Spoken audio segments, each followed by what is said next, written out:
After 30 years of marriage, I was betrayed by my wife who chose freedom over family. Now she regrets her cheating choices as I move on with a new love. Forever lasted for 3 years, 5 months, and 20 days. My peaceful and predictable life started falling apart 2 weeks ago. I'm Mark, and Carly has been my wife for 3.5 years. We met at a career event during my master's degree, where she praised the company she worked for. Although my degree and her job didn't align, we clicked. After a few ordinary dates, things took off. She was 6 months out of an engagement, and I had been casually dating for the past 2 years. We spent most of our free time together.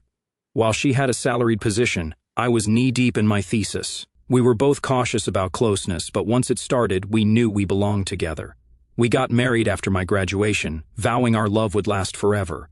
I found a job close enough for Carly to keep hers, working in network solutions in northern Indiana as a project manager. I oversee a team of 12 and occasionally travel for client setups with a group of colleagues. I don't decide who travels. A group of project managers and my boss, Dennis, make those decisions. We aim to give everyone on-site experience. This time, I had 2 men and 3 women on my team, all older than me, dealing with a challenging client. Their experience was an asset. The first angry encounter didn't take long. We arrived at 8 in the morning, had an introductory meeting, and began implementing our solution mid-morning. Their supposed expert lost his temper with Leanne, one of my qualified team members. I helped diffuse the situation with their site manager. Leanne was shaken, so I gave her time to recover in the coffee room. Unfortunately, the scene repeated itself after lunch.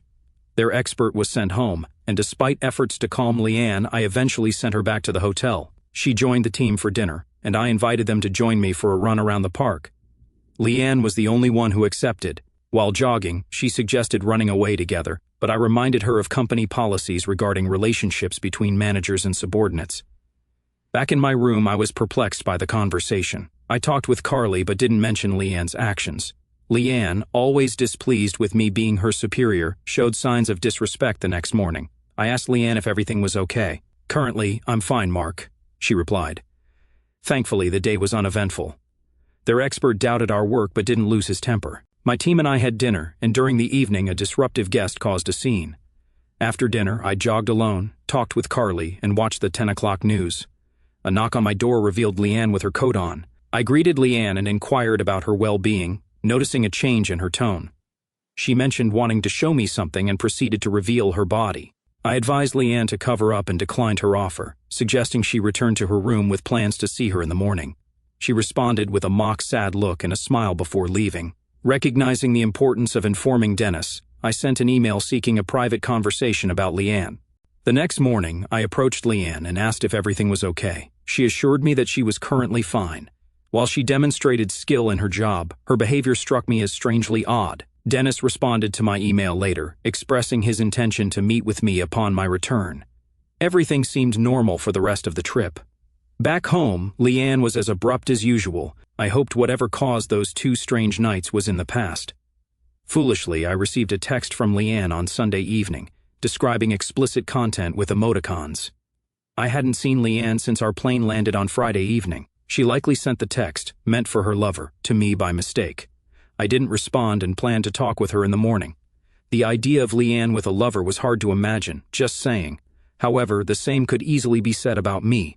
I mentioned to Leanne that I thought she had mistakenly sent me a text the previous night. She replied, "Mark, I didn't send anyone a text message last night. I chose not to press the issue." She was deeply involved in debugging a problem, and I had a busy day myself. On Tuesday night, Leanne sent a message that included a selfie. She expressed, "Could the closeness with you get any better?" "I don't think so," with more lovebird emoticons. I emailed Dennis again, reminding him of my request for a private conversation. He apologized for the delay but postponed it until the following Monday. Leanne called in sick on Wednesday. As Dennis was out of town, I had to wait a day to confront her. My day was quite ordinary. Unexpectedly, someone called my name as I was getting into my car. Whatever hit me knocked me out, and I woke up in the hospital. The police updated me on Terry, Leanne's husband, who thought I was having an affair with her. He had violently attacked me, causing a concussion, 2 broken ribs, a hernia, and a broken hand. Terry left copies of Leanne's texts and pictures, colored to hide explicit content, next to my unconscious body. Unfortunately, he gave the same copies to Carly. Carly answered the first call, expressing her wish for my painful demise. I stayed in the hospital overnight for observation, and Carly refused to answer her phone. On Thursday, I took a cab home, and Carly wouldn't talk to me. Rather than starving, I ordered pizza. On Friday, despite the pain, I went to the office in the afternoon. I learned I was on paid leave due to Terry's complaint. My hearing would be on Monday when Dennis returned. When I got home, Carly was dressed provocatively. I questioned Carly about her attire, expressing surprise at her early return and noting the note she left. She replied that she had a date. I warned her not to proceed, emphasizing the irreversible consequences. She responded, suggesting that I was being hypocritical, claiming innocence in the accusations her jealous husband made. According to her, he mistook her for someone else, and she hadn't done anything to jeopardize our marriage. She challenged me to produce proof, denying any response to the alleged texts and pictures. She asserted her complete innocence, expressing disbelief. She mentioned that she might or might not be back that night, advising me not to wait up for her. I reiterated my warning, but she dismissed it, setting in motion the end of our marriage. She revealed her intention to go on a date with someone from work as revenge for what she believed I had done. Her note echoed these sentiments, portraying me as worthless and indicating her intention to have some fun. After our argument, I tried to get comfortable but couldn't. I left a note for Carly explaining that something was really wrong, and I headed to the ER. It was 6 p.m. on Friday. Tests at the hospital revealed a ruptured spleen, and my brother was listed as my emergency contact. They operated, stitched the spleen, and then stitched me back together. I woke up to the beeping and humming sounds, drifting in and out of awareness until finding myself in a sun-filled room. Following their recommended diet, I sat contemplating my situation. My confusion was interrupted by my cell phone buzzing. Although the number was unfamiliar, I answered it. The caller accused me of being foolish, stating that I had been with her again the previous night. I defended myself, saying that Terry had the wrong person, as I had been in the hospital since 6 the previous night. Silence followed. I reiterated that I went to the gym at 8 p.m. and was only gone for an hour. Terry mentioned a text from her that morning, talking about the great closeness we had. I clarified that I was on the operating table and still at University Hospital in room 612. I assured Terry that I was not going anywhere that day and needed to get to the bottom of this. I promised to see her in a bit. I checked my messages and found a text from Leanne, claiming that the closeness the previous night was so good. The floor nurse dropped by to check my vitals and change my drip. Overwhelmed, I felt like asking her for something to end this nightmare. She left, saying she'd be back to change my dressings. As soon as the nurse left, Carly entered my room, still dressed provocatively, and asked if I was okay. I assured Carly that I was fine and asked her to leave, expressing my desire for her not to be around. She pleaded, explaining that she was worried about me and had come right away when she read my note. In response, I stated that her staying out all night meant she ended our marriage, and I insisted she leave. My voice rose, prompting the floor nurse to inquire if everything was okay. I requested her assistance to escort Carly out, and security had to step in. I attempted to make sense of Leanne's actions, considering the possibility of revenge. I wondered if it was due to my rejection of her, or being her boss. It had to be one of those reasons. I speculated that she might have mistaken my phone number for someone else's, as nothing else made sense. Carly called my cell, expressing that our marriage was over and she wanted me to leave her alone. I responded, disagreeing with her, claiming she messed around and now acted self-righteous. She argued that I was wrong, asserting her innocence and stating that we were done. I hung up and she sent a text message saying, "We need to talk." I refused, stating, "No, we don't. Move your stuff out or set my stuff by the door." She questioned our connection, saying, "I thought we were soulmates." "Is that what you thought when you were having your revenge?" I retorted. "Is that what you thought when you were with your lover?" I didn't need this. Frustrated, I turned off my cell phone and requested morphine. Just before lunch, the nurse returned to change my dressings, starting with my face. Terry and Leanne knocked and asked if they could come in. Leanne reacted, exclaiming, "Oh my God, Mark, what happened to you?" "Hi, Leanne, this must be your husband, Terry, isn't it? What happened to your lip?" She diverted her eyes. I explained, "I ran into a door. It happened in the employee parking lot. I don't know the status of the investigation at this point. Last night they discovered I had a ruptured spleen. Nothing serious, just a few stitches fixed the problem. I knew Terry was the one who caused my injuries, and so did the police." Evidently, Terry hadn't informed Leanne about his encounter with the police. The nurse finished with my face and asked if I wanted my company to leave while she did the spleen surgery dressings. I replied, "No, let them stay." The nurse needed something, so she left, saying she would return shortly. Leanne took a seat on the chair, and Terry attempted to start a conversation. I gestured for Terry to come closer, and I quietly mentioned my concerns about Leanne's peculiar behavior on the last road trip, asking if she had been under pressure recently. Terry shared in a hushed tone that her mother had died in a car crash the previous Christmas, and her sister had just started chemo for breast cancer. He added that she seemed to be dealing with it okay. The nurse returned, prompting Terry to back up against the wall, and the room fell silent. Carly stormed in, yelling at me and Leanne. The nurse called security, and Terry restrained Carly until security arrived. After peace was restored, the nurse continued her work, and Leanne got up, standing close enough to hold my hand. Leanne expressed, "Last night was awesome. We need to go to that beach again. The closeness with you is so good." Terry, myself, and the attending nurse stared in disbelief. The nurse looked at Terry and said, "Don't let her leave. I'll be right back." Terry wrapped Leanne in a hug, silently conveying, "I'm so sorry." After about 5 minutes, the nurse and a pair of doctors escorted Terry and Leanne from the room. I had all afternoon to replay the entire 2 weeks, realizing there were two very different Leanne personalities. Several hours later, Terry returned, expressing his apologies. He inquired about Leanne's odd behavior, and when I mentioned the angry encounter, he lit up. "I'll be right back." He returned with a doctor, and I repeated my story.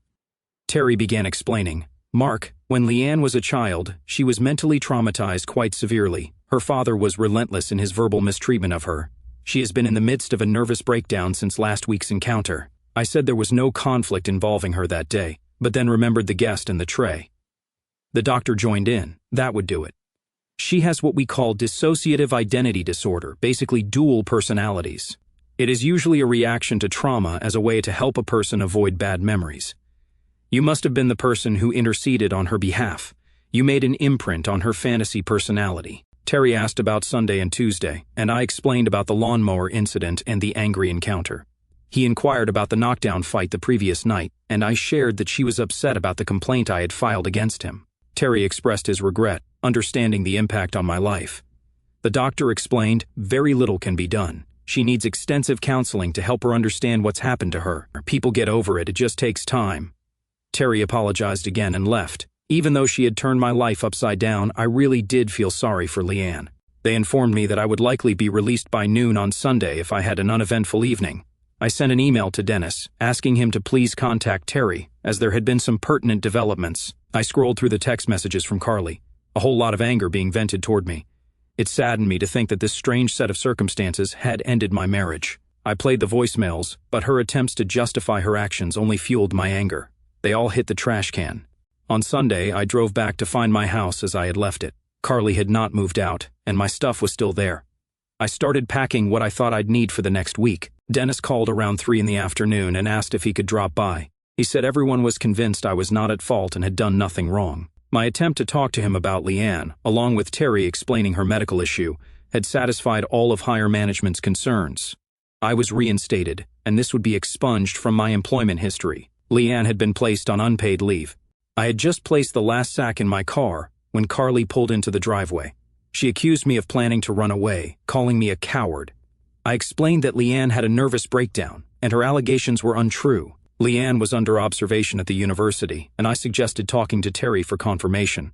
Despite my decision to cut my losses and move on, Carly pleaded for me to stay, claiming it was a misunderstanding. Carly insisted that Leanne made up the accusations and apologized, asking me not to leave. I firmly stated that I couldn't spend the next 40 years worried, emphasizing that I wouldn't stay married to a woman who used her personal life as a weapon of revenge. Despite Carly's pleas and apologies, I shook my head, closed my car door, and expressed my determination not to see or hear from her again. Carly continued to beg me not to go, suggesting we could overcome the misunderstanding. I expressed disbelief at her characterization of the situation as a misunderstanding, noting the changed tone in her messages and voicemails. Despite my hopes for an amicable divorce, the judge ordered counseling sessions, influenced by Carly's statement that she didn't want a divorce. Reluctantly, I attended the sessions to avoid any damage to my reputation. The first counseling session took a negative turn as the counselor attempted a divide-and-conquer approach. Carly presented her case, and then we swapped chairs. The counselor asked me to share my feelings, and I reiterated that I wouldn't stay married to a woman who used her personal life as a weapon of revenge. Carly's attempts to understand my feelings and salvage the marriage were met with my resolute stance. I repeated that I wouldn't stay married to a woman who used her personal life as a weapon of revenge. Carly's plea for more communication and cooperation fell on deaf ears, and I left the session, brushing away her attempt to stop me. As the counseling sessions continued, I maintained my refusal to cooperate. Carly persisted in discussing our feelings, but I hummed a song to drown out her attempts. Despite the counselor's efforts, the sessions deepened the divide between us. After complying with the court-ordered sessions, my attorney informed me that we needed to appear before the judge. The judge granted the petition for divorce, acknowledging the irreparable nature of the relationship. Carly's persistent pursuit of me continued after the legal resolution, with her waiting for me after work and running into me at the grocery store. I chose not to explain her actions, and her text messages inviting me out on dates were met with my resistance. Eventually, I found a way to slow down her advances. I responded to Carly's offer to go out on a date by informing her that my new wife would prefer her not to communicate with me anymore. I wished her a great life, and surprisingly, that seemed to work for a week. When she insisted that I wasn't married, I clarified that I hadn't said I was, but when I do find a new wife, that's what she will say. I requested her to move on, claiming that I already had. Although her persistence made me anticipate complications in my attempts to find another woman, I tried to navigate the dating scene. It became evident that I'm not particularly skilled at dating. Despite my efforts, nobody I've encountered so far lives up to the image I had of Carly. However, I'm not in a rush. An acquaintance from accounting, a divorcee, showed interest, and I sought Dennis's approval before asking her out. After a few dates, she expressed a desire for a friends with benefits relationship. The morning after I spent the night with her for the first time, Carly sent a text. Carly questioned whether I loved this new woman, deeming it none of her business. In response, I curtly stated that my feelings were not her concern, and conveyed that I still loved her. I added a brief apology, closing the conversation. Too little, too late. In the back of my mind, I can see you all watching my demise play out on Dateline. Leanne returned to work and was placed under the supervision of another manager. I do my best to avoid her. She has never said or done anything odd again. The police didn't need me to cooperate to convict Terry. The security cameras provided everything they needed. I did appear at his sentencing to ask the court for leniency. He was given a suspended sentence, but he still has a felony conviction. I've been married to Kathy for more than 30 years. We met when we were young, and now I'm 59 and she's 55. We have 3 adult children. Our life together has had its good and bad times, but we've always been there for each other. Kathy means the world to me. Kathy has some friends who believe in things like feminism, identity politics, and social justice. It's a bit different from what I think, but that's okay. People have their own ideas about these topics. Kathy and I sometimes talk about these things and try to understand each other's viewpoints. I didn't pay attention to these ideas that Kathy had or was starting to develop. For me, they were all nonsense. Kathy had some strong views about how women were oppressed for a long time, which sometimes scared me. She personally hadn't experienced oppression or discrimination. I found these discussions unsettling, so I often tried to change the subject when they came up. I have seen these woke women on TV shouting and talking nonsense, screaming at people when they didn't have any logical answers. I worried that Kathy was getting influenced by them. One day, she started questioning our marriage, saying it had become dull. I suggested therapy to work on our relationship, but she wanted to go on a solo vacation instead. I reluctantly agreed, but later found out she went with her friends, who I thought were toxic. When Kathy returned from her vacation a week later, she looked like a completely different person. She had cut her hair short, and there was an unusual aura about her. It felt like she was someone I had never met before. She didn't hug me or show any affection when she arrived, which was unsettling and made me feel like a stranger to her.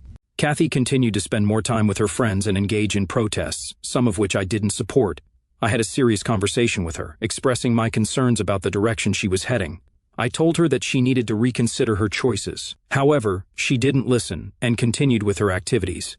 Things escalated when she was detained for participating in a protest that disrupted traffic.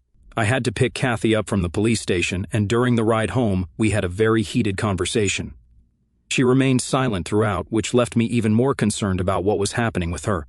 Kathy began using social media, specifically TikTok, to share her feminist ideas. She started gaining a decent following, and it became clear that she was investing a significant amount of time and effort into her videos. She would spend hours getting dressed and creating content for the platform.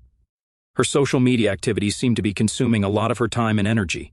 One day, I came across a video from Kathy that left me horrified due to its message. In the video, she discussed the desire to avoid becoming a miserable older woman, while emphasizing the common trajectory of raising a family and working hard. She pointed out that many women realize in their 50s or 60s that they have nothing for themselves, leading to resentment. Kathy suggested the need to create individual lives, something exclusive for personal fulfillment, even in good marriages. She noted that unhappiness could persist. Divorce might not be necessary, but finding what brings fulfillment and a sense of truly living one's life was crucial. Kathy encouraged living each day to the fullest, enjoying good marriages, and maintaining individuality apart from spouses and children. She urged women to break free from routine, explore the world, and discover fulfillment and happiness beyond their roles as mothers.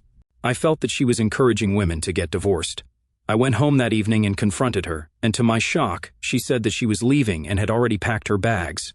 I tried to stop her, but she shot back and said that she was bored with her life and wanted freedom and happiness. She didn't want the responsibilities of being a grandma or being my wife. She wanted to enjoy her life and explore more outside this prison.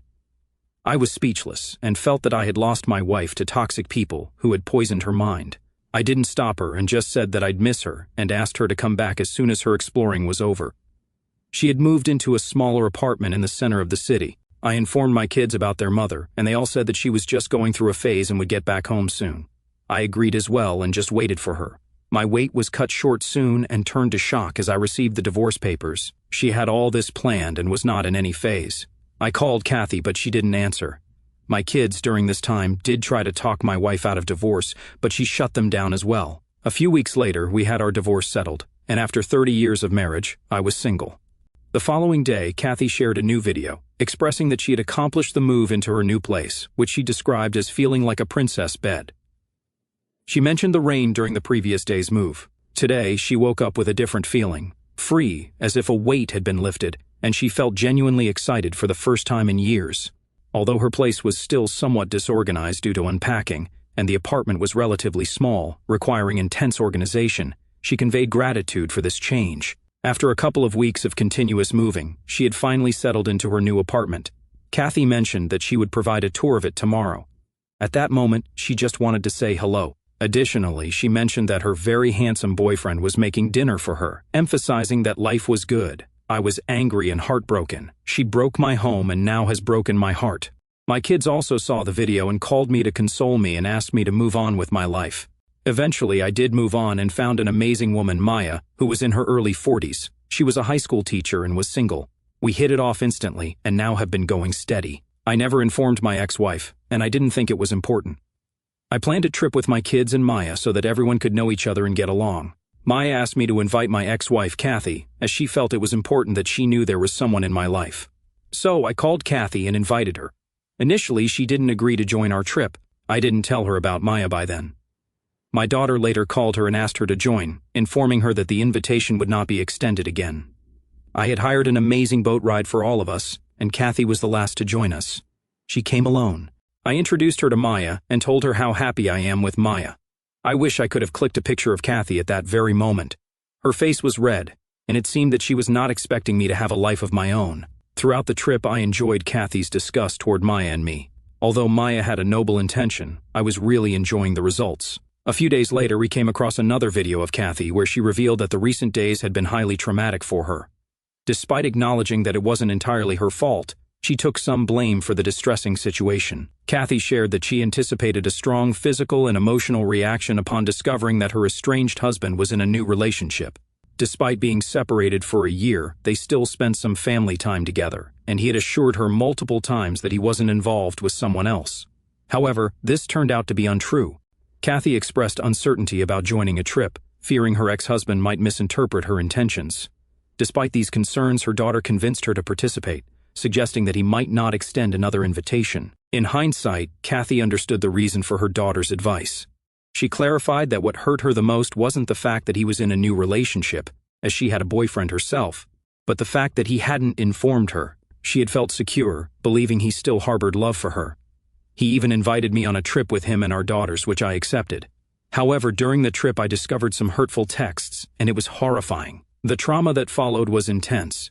I had a physical and emotional breakdown, and I felt like I had completely lost control of my emotions.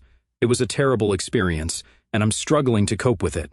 Her upset wasn't about losing me, it was more about losing the exclusive access to my resources and the stability I provided. The specific trigger was when she discovered I was telling another woman that I loved her. Not just that we were involved romantically. Unlike Kathy's boyfriend, who was only interested in casual relationships and typically didn't invest financially and emotionally in her, when a man like me is in love, he often wants to build a life with the woman he loves. For Kathy, The real trauma was losing her place in my life to another woman. I began receiving numerous calls from Kathy where she expressed her remorse and reminded me that I had asked her to come back. In response, I told her that it was too late and she would no longer be a part of my life. That boat had sailed. She had made her choice, created her own circumstances, and now she needed to live with the consequences of her decisions.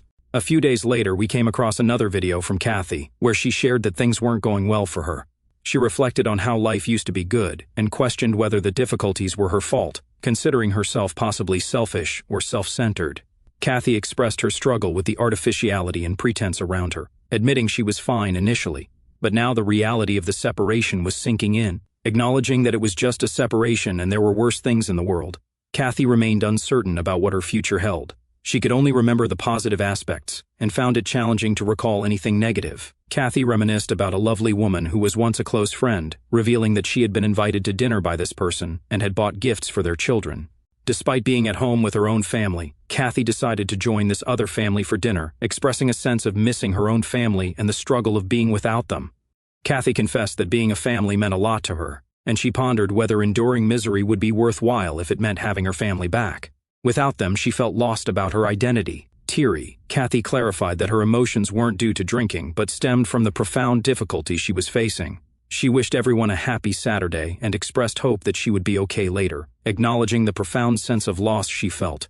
Kathy concluded by mentioning her plan to go sit with another family who had invited her, appreciating the gesture but acknowledging that it wasn't an easy situation for her. My daughter called me up and asked to do something, but I told them their mother chose this life, and I did try to stop her. She wanted freedom. She has freedom. She has a new love life, and she can explore the world as she wants. My daughter agreed and said that she agrees with every word I said, but she cannot help but feel for her mother's bad choices. A few days later, there was another video. Good morning. Sometimes I wonder what I'm doing and why I made the choices I did. Last night, I had a dream about my estranged husband. He came to me, saying he'd hurt his hand badly and was crying. In the dream, he needed my help, and I suggested moving in to take care of him. It felt like we were starting over, the way things used to be. It was an upsetting dream, and it's not even possible.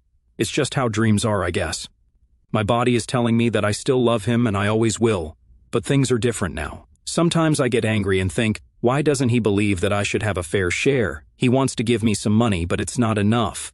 All the things we have were partly because of me. My parents lent us money, and I played a significant role in helping him, encouraging him, and being there for him, even when things went wrong. I made mistakes and I paid for them, especially when I left. It seems like everything he did was okay, but everything I did was my fault. I'm constantly blamed for everything. So now, I'm at this point in my life. He has more money than I do, and I'm struggling to find a decent place to live. Some people, especially men, think that women don't deserve anything, that they're freeloaders, and that they should just fend for themselves. After 30 years of taking care of someone, I feel undervalued, like I have no worth. It's hard. I saw the video and felt that she had now lost her mind. She did receive her share of the fortune as part of the divorce settlement. I did everything by the book, and as per the law. She cannot gaslight me and make me look like a villain in this story, and cannot blame me for her bad choices.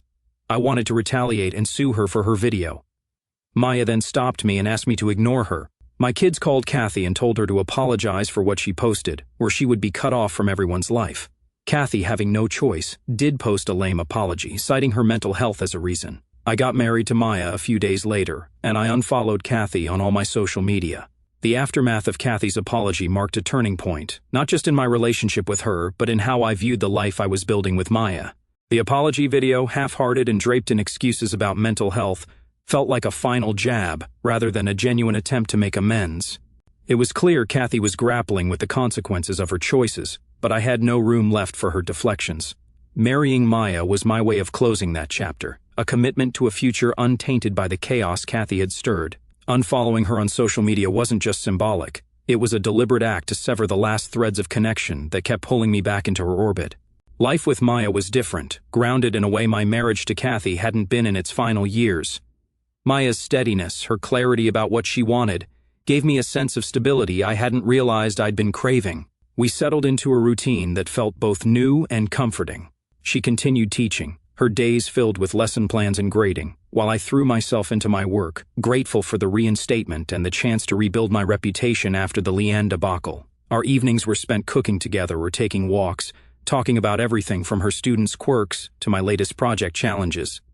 It was simple, but it was ours. Still, Kathy's presence lingered, not in my heart, but in the ripples she'd left behind.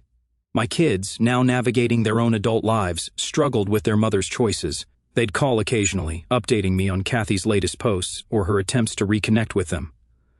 From what they shared, she was still posting on TikTok, her videos oscillating between defiant independence and melancholic regret. One video my daughter mentioned showed Kathy reflecting on how she'd sacrificed her best years for our family, only to be left with nothing. It was the same narrative she'd spun in her apology, painting herself as the victim while conveniently ignoring her role in dismantling our marriage. I didn't watch it. I didn't need to. Her words no longer had the power to wound me, but they did frustrate my kids, who felt torn between pity and exasperation. Maya, ever the peacemaker, suggested we invite Kathy to a family gathering, not to reconcile, but to show her that life had moved on. I was skeptical, remembering the boat trip and how Kathy's jealousy had soured the day, but Maya insisted, believing it might bring closure. Against my better judgment, we invited Kathy to a barbecue at our new home, a modest place Maya and I had bought together. The kids were there, along with a few close friends. Kathy arrived, alone again, her boyfriend nowhere in sight. She was quieter than I expected, her usual bravado replaced by a subdued demeanor. She complimented the house, made small talk with the kids, and even managed a polite conversation with Maya. For a moment it felt like we could coexist without drama. But old habits die hard. Later that evening my son pulled me aside, showing me a new post Kathy had uploaded just hours after leaving. In it, she described the barbecue as bittersweet, lamenting how she'd been replaced in her family's life. She spoke of feeling like an outsider, watching her kids bond with Maya. The video wasn't as inflammatory as her past ones, but it still carried that familiar undercurrent of manipulation, framing her as the tragic heroine. My son was furious, ready to confront her, but I shook my head. "Let her be," I said. "She's not our responsibility anymore." That night, lying next to Maya, I realized how much I'd changed. Kathy's actions, her videos, her attempts to guilt me, they no longer sparked anger, only a faint sadness for the woman she'd become. I'd spent years loving her, building a life with her, and now she was a stranger, lost in her own narrative. Maya, sensing my quiet mood, reached for my hand. "You okay?" she asked. I nodded, squeezing her hand back. "Yeah, I'm exactly where I need to be." The next morning, I woke to a text from my daughter. Kathy had posted another video, this one announcing she was taking a break from social media to focus on healing. Whether it was genuine or another bid for attention, I didn't care. I had Maya, my kids, and a life that, while not perfect, was mine. Kathy could have her freedom, her exploration, her regrets. I was done looking back.